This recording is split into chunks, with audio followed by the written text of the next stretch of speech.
Before we go on any further, let's just get you the live visuals that we're getting from New Delhi, Rajghat. In fact, the leaders have arrived at Rajghat, where they will pay their respects to Mahatma Gandhi. There will also be a live performance of Mahatma Gandhi's devotional songs. All the leaders of the G20 Summit, there you can see Prime Minister Narendra Modi with Joe Biden heading the entire delegation of leaders and invitees at Rajghat. These are the visuals that we're getting in right now.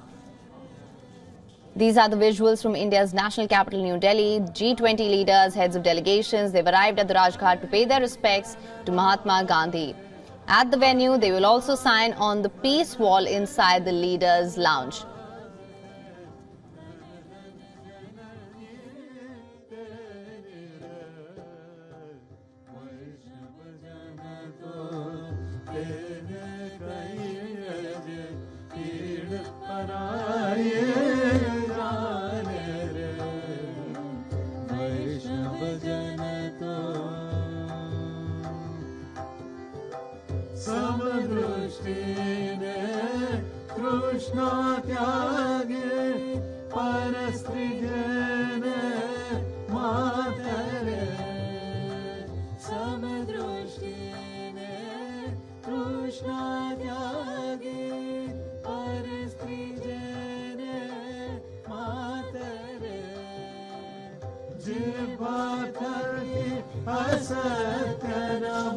There you can see all the leaders gathering around the eternal flame here.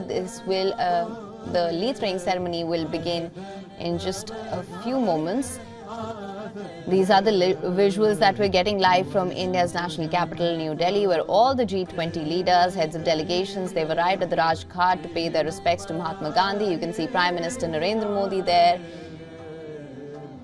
To his right is Joko Widodo. To his left, US President Joe Biden. You can see all the leaders of the G20 and also the invitees at Rajghat, New Delhi. These are the live visuals. There you can see UK Prime Minister Rishi Sunak, Ursula von der Leyen as well.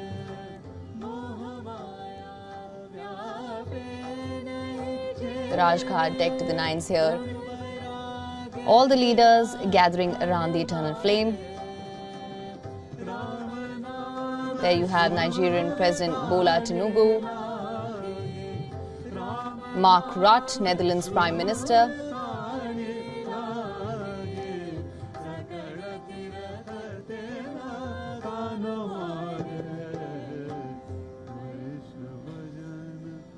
these are the visuals that we're getting right now from Rajghat, New Delhi.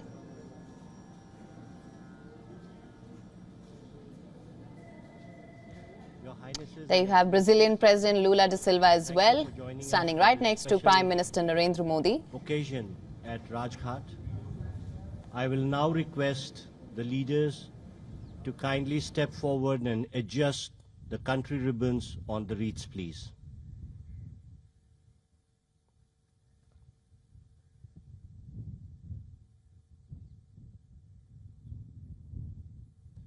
We shall now have a moment's silence, please.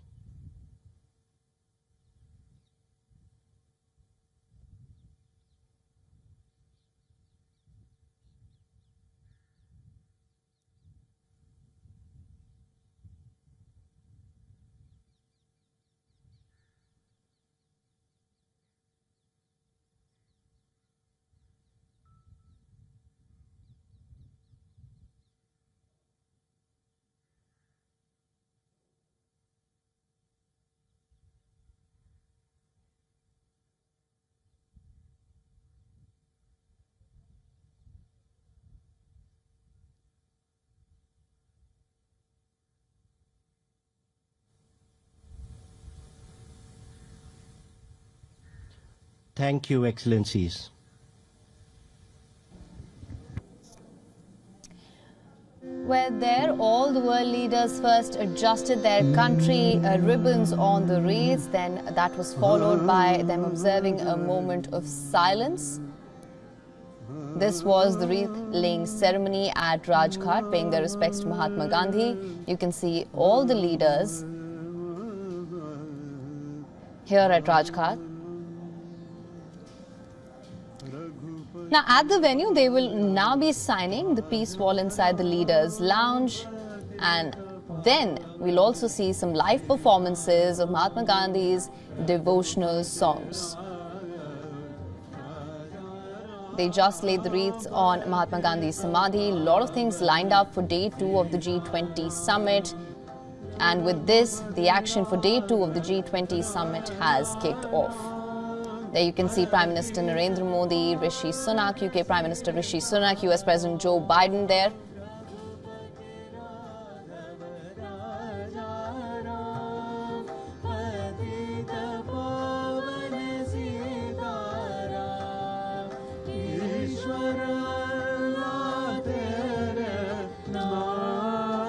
So there you can see all the dignitaries and the leaders. We just saw European Union President of the European Council Charles Michel, President of European Commission Ursula von der Leyen, US President Joe Biden. And with that, the wreath-laying ceremony has wrapped up. As I mentioned earlier, these are the visuals that we're getting from India's national capital, New Delhi. G20 leaders at Rajghat to pay their respects to Mahatma Gandhi.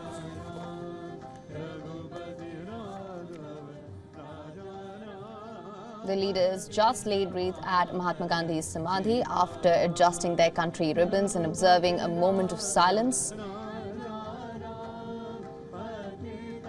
Now, after this, the leaders will also be taking part in a tree planting ceremony at Bharat Mandapam South Plaza as well. Let me take you through the events that have been scheduled for the day. As I just mentioned, that was the arrival of leaders at the Rajghat. The leaders paid their respects by laying a wreath at Mahatma Gandhi's Samadhi. A live performance will follow shortly of Mahatma Gandhi's favorite devotional songs. After which the leaders and heads of delegations will then proceed to the Leaders' Lounge at Bharat Mandapam, following which we'll see a tree planting ceremony that will take place at Bharat Mandapam South Plaza, and then the third session of the summit, which is titled One Future, will kick off, culminating the adoption of the Delhi Declaration as well. These are the live visuals. That's Prime Minister Narendra Modi, US President Joe Biden, UK Prime Minister Rishi Sunak at Rajghat, New Delhi.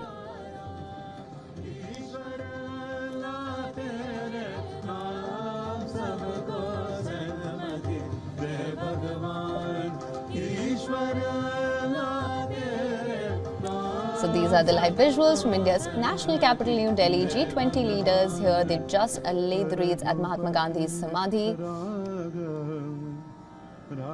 The G20 leaders have gathered here to pay their respects to Mahatma Gandhi. They will now sign on the peace wall inside the Leaders' Lounge. There are various live performances that have been scheduled as well of Mahatma Gandhi's devotional songs. Lots lined up for the G20 Summit, day 2 of the G20 Summit. Now, yesterday was an action-packed day 1, a rather successful action-packed day 1, which also saw the adoption of the Delhi Declaration, which is seen as a huge win for India. Lots lined up on day 2 as well. After paying their respects to Mahatma Gandhi, the leaders will now be taking part in the tree planting ceremony at Bharat Mandapam South Plaza as well. Then we'll see the beginning of the third session of the G20 Summit, which is called One Future. Let's also talk a little bit about what's on the agenda for day 2 of the G20 Summit. Now, yesterday, as I mentioned, a lot of key decisions were made at the summit. In a nutshell, day 1, safe to say, was a productive day. All the leaders and heads of delegations will now depart for Bharat Mandapam, the venue of this year's G20 Summit as well, as you know, of course. At the Bharat Mandapam, there will be the symbolic tree planting event. The leaders will plant saplings of different trees that have been brought in especially from their native countries. And these tree saplings will in fact represent different countries attending the summit.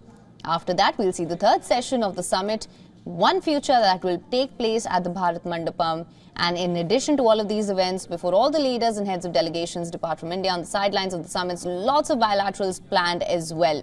Indian Prime Minister Narendra Modi, he's scheduled to hold key bilaterals with various leaders This includes France, Comoros, Turkey, UAE, South Korea, Brazil and Nigeria. In fact, from what we do know so far, Canadian Prime Minister Justin Trudeau will also have a pull aside with the Prime Minister on the sidelines of the G20 Summit.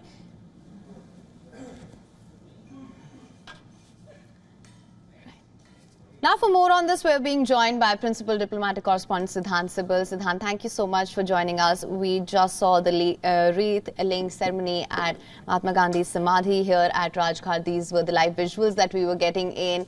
Tell us about day 2 of the G20 Summit. What's big on the agenda today? Well, we saw those visuals from Rajghat, and visuals which are closely being watched by everyone, given that they show the camaraderie between various leaders. We saw how the Indian Prime Minister Narendra Modi, the US President Joe Biden and UK's Rishi Sunak were having those intimate conversations, and also conversations among other leaders as well. I saw the Argentinian and the Brazilian leaders having a conversation, and the Egyptian president having a conversation with the World Bank chief. But these are visuals which we see every year. It's only the fact that the hosts decide which is the location. Last year it was a tree planting ceremony.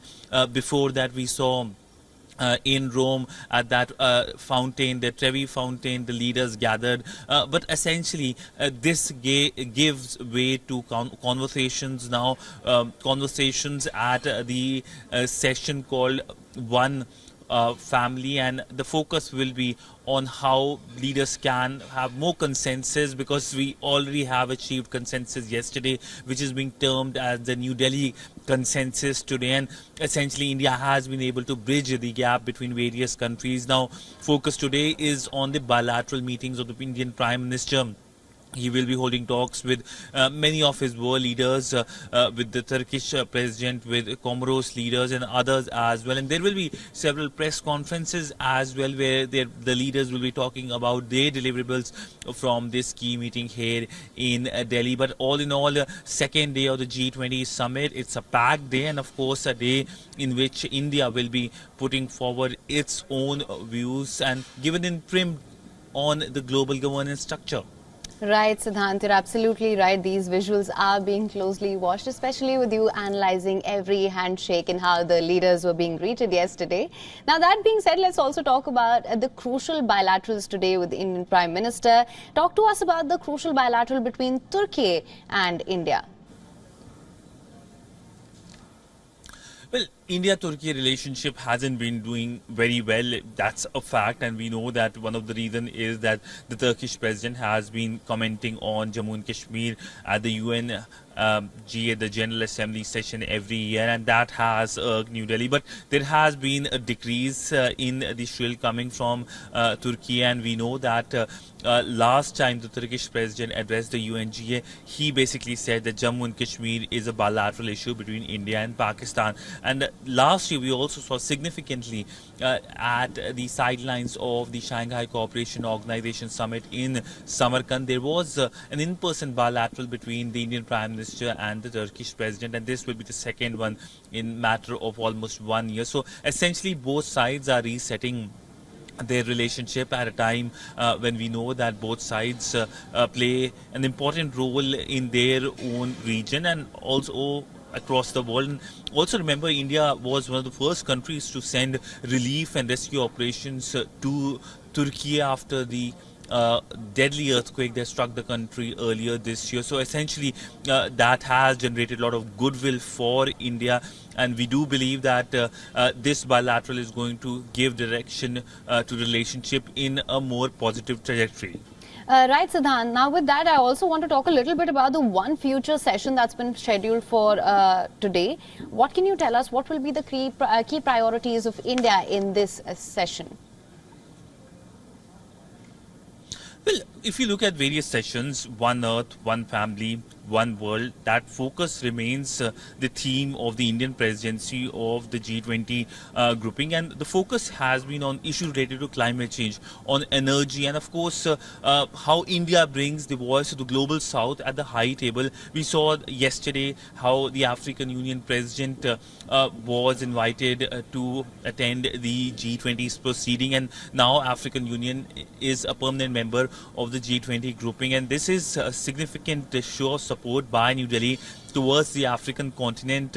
Essentially, the focus from the Indian side is that not only the issue of Ukraine is something that has divided the West and Russia, is somehow there is some kind of language change, and we saw that at the joint statement, but also bring to the focus the concerns of the global south, because the global south has been majorly impacted because of the food, fuel and the commodity crisis, the price rise because of the ongoing conflict, and this is something that the Indian side has been able to stay well and of course bring to the fore in front of the high table. Right, absolutely, Siddhant. I would also say that the Prime Minister really set the tone for the G20 Summit, talking about inclusivity, a human-centric approach, growth also. And later in the day, we will also see a symbolic tree planting ceremony. The leaders will plant saplings of different trees that have been brought in specially from their native countries. Tell us a little bit about this. Well, programs tend to change. We are still to get the entire program, and remember, these are world leaders. Coordinating among them is not a simple task. Right, it absolutely. requires a lot of logistical things to do. In fact, we know how in Delhi there are a number of restrictions, but essentially when it comes to the focus for the leaders, it's just not the symbolic events, but also hard events in terms of bilaterals. Not only the Indian Prime Minister is going to hold a number of bilaterals, but the world leaders are going to hold a number of bilaterals. We saw how the French and the Australian leaders held a bilateral yesterday, and that's significant given that after the AUKUS development, the relationship had fallen between the two countries. So essentially, New Delhi provides that key platform to the global community to engage and give direction not only to the global conversations but amongst the bilateral relationship as well. Right, Siddhant, absolutely. And you're absolutely right. Canadian Prime Minister, in fact, will also have a pull-aside with Prime Minister Modi on the sidelines of the summit. What would you say are some of the key topics of discussion that will come up? Well, the pull side is with the Canadian Prime Minister. Now, this relationship has its own set of potentials, but its own set of challenges and problems as well. One thing that has concerned the Indian side is the Khalistani extremism. We know that there have been a number of attacks on the temples in Canada, and Khalistani extremism is a concern for New Delhi in a major way. India has voiced its concerns. In fact, the Indian External Affairs Minister had said that it is the vote bank politics of Canada which is driving these extremist elements, but it is given that today when the pull aside happens, this is something that the Indian side is going to strongly raise with the Canadian side. There are other issues as well when it comes to the visa regime as well. There are many Indian students who are facing difficulties in Canada. That will be something that is expected to be highlighted, but above all, how both countries can work in the trading relationship. Now, ahead of the visit of the Canadian Prime Minister, we know that the Canadian side paused the trade talks. No reason has been given, but of course India is the fifth largest economy, and it's hard to miss India at a time when there are countries who are lining up to have pacts with India. We saw a crucial pact with UAE. We saw conversations going on with UK. EU FTA is underway. There's plan for an FTA with Israel as well. So essentially at this time, world is looking at India, and Canada perhaps will be no different as well, and that is something that is hoped from the Indian side.